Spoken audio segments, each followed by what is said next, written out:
c'est vrai qu'il y a peut-être eu quelques petits débordements, mais rien à voir avec d'autres événements qu'on a pu voir quelques mois auparavant, quoi. Et puis nous, on est là vraiment pour essayer de défendre l'avenir de notre métier.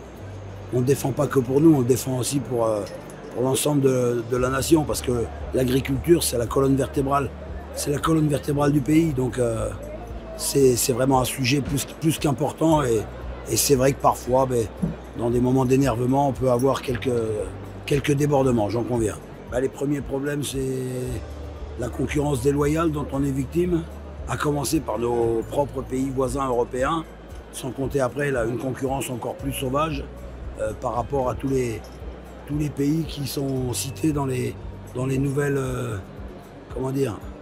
les nouveaux accords de libre-échange. Forcément, ça entraîne des manques de trésorerie. Et en plus de ça, la complexité administrative et les lourdeurs administratives de ce pays qui deviennent insupportables. Plus rien n'est simple. Les gens qui ne produisent rien passent leur temps à nous compliquer la vie. Malgré l'informatisation et tout, on aurait pu penser que ça allait nous simplifier la vie, et ça n'est pas le cas. Ça n'est pas le cas. Et on se sent submergé par des choses qui nous dépassent et qui sont complètement improductives en plus, alors que nous, on est là pour produire. C'est-à-dire, quand vous dites...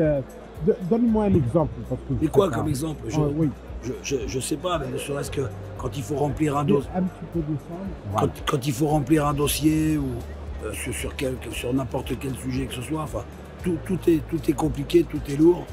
Et on vit en permanence dans un climat de suspicion par rapport à d'éventuelles erreurs ou omissions qu'on pourrait faire. Et ça, franchement, c'est pénible. C'est très dur, c'est très lourd à vivre. Nous, la seule chose qui nous intéresse, c'est qu'un jour, ces problèmes soient vraiment pris en considération